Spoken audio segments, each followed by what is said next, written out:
Kathy Caroli. So I've gotten some really great feedback from my videos and a few requests. And one of them talks about how to effectively work on tapering your sound. For example, at the end of searings, a long high note, how to make it beautiful, and taper into niente, which means in Italian to nothing, literally. So the first key is to be able to play extremely softly in a sustained way. Maybe that's obvious, but something that eludes a lot of players, especially in the high register. So I guess the first step would be just to establish what is your pianissimo, how softly can you play and maintain the control over the sound. So if I were to take a D above the staff, I'd first want to work on how do I play that note in tune with clarity. So I find the key for me is that I have to be fairly far on the back edge. A lot of us tend to turn in too much when we're trying to play soft, which really distorts the pitch. So in an effort to turn out, I also might be lifting my chin. What this means is that you're going to have to angle your air a little more carefully. If you turn out and lift your chin and angle the air too high, all you get is fuzz. So you might actually have to aim the air a little bit lower than you think you would. I'm fairly tense and in control. Tense is the wrong word. I'm using a lot of flexion in my lips, right in the center of my lips, and trying to use minimal amount of pulling back in the corners of my lips. One way to actually practice how to adjust the airstream is to blow way too high. So if I were to actually aim the air up towards the ceiling while I'm playing that D,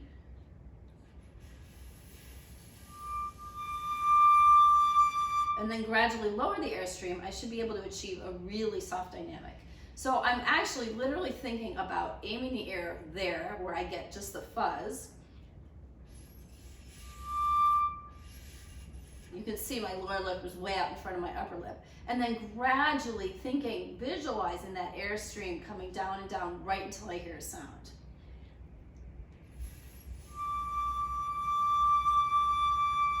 That gives me a pretty good setup for how I want to play soft. The next step would be to practice playing just at that dynamic over 8 counts at metronome equals 60.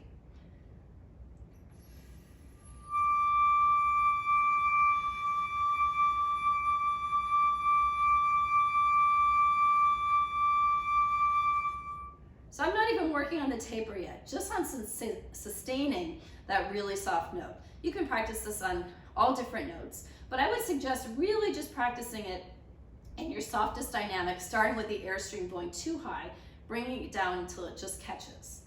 The next step would be to try to find that really soft sound from a forte sound.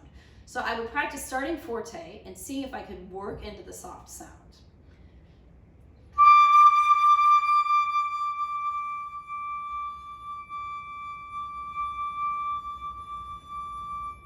Again, I'm not practicing the taper, just getting from forte to my established pianissimo sound.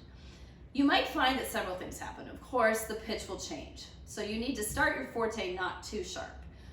You also might find that you lose the note as you're trying to get softer. Again, I think that just by building endurance, playing softly, you will have more success. The other thing you can do is start in your softest sound, crescendo, and then see if you can make the diminuendo.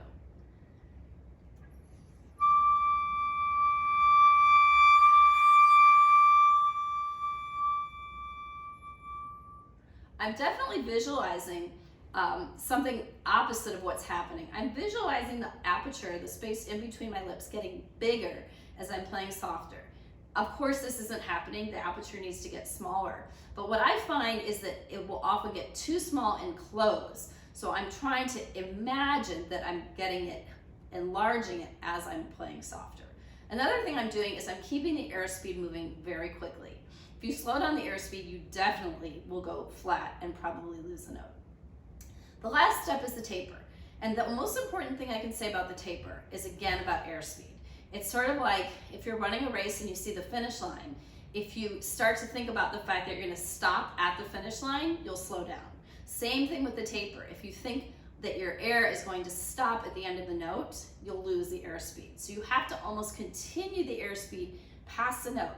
And it's okay if you have a little bit of air sound while you're practicing this.